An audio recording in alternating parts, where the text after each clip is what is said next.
Je viens d'acheter l'objectif Freewell 3x téléphoto macro. Quand je l'ai commandé, je me suis posé une question très simple.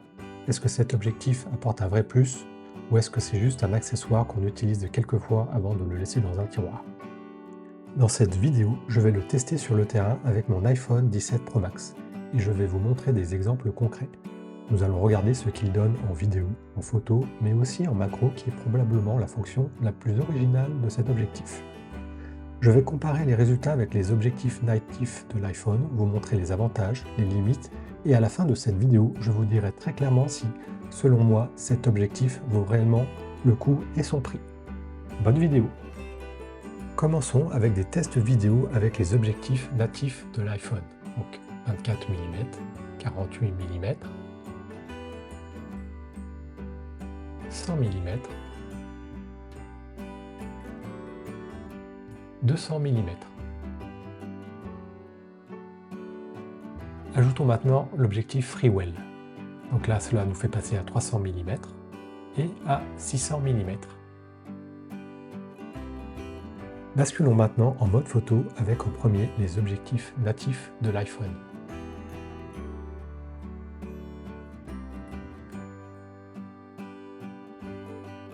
Et maintenant avec l'objectif Freewell. Parlons maintenant qualité de cet objectif. Niveau construction, rien à dire. Pour la vidéo et aussi pour la photo, nous le verrons un peu plus tard, il suit le rendu qualitatif de l'objectif téléphoto de l'iPhone. Je m'explique. À la focale de 100 mm, qui est la focale native de l'objectif téléphoto, la qualité vidéo est vraiment bonne et lorsque l'on utilise l'objectif Freewell à donc 300 mm, la qualité est bonne avec un bon piqué. Je remarque juste un vignettage assez prononcé. Lorsque l'on passe à la focale de 200 mm, qui n'est pas une focale native de l'iPhone, on voit que sans l'objectif Freewell, la qualité n'est plus la même qu'à 100 mm.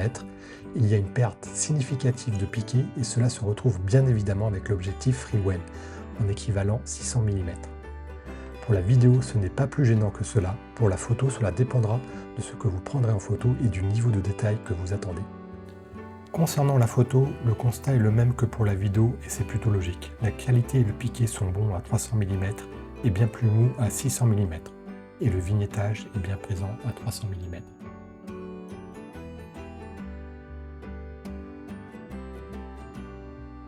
Voici quelques plans supplémentaires filmés avec l'objectif Freewell.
Maintenant, un peu d'animalier avec l'objectif Freewell.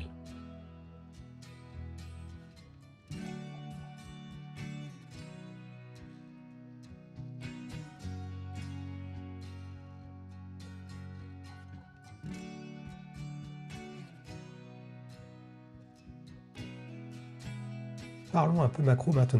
L'objectif est livré avec une lentille qui se fixe sur le devant de l'objectif, lui permettant de faire de la macro, et je dois le dire que j'ai vraiment été surpris de la qualité. Je pensais que ce serait un peu gadget, mais en fait pas du tout. Je me suis vraiment amusé à faire de la macro photo pour cette vidéo.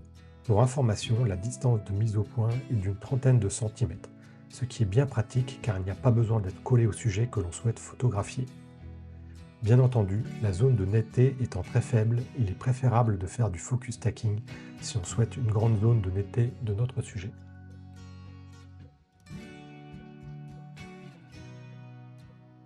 En conclusion, qu'est-ce que l'on peut dire sur cet objectif? La qualité de fabrication est très bonne, tout en métal, il n'est pas encombrant ni trop lourd. La qualité photo et vidéo est très bonne à 300 mm malgré la présence de vignettage. Il est moins bon à 600 mm mais c'est lié à la qualité du 200 mm de l'iPhone et non pas de l'objectif.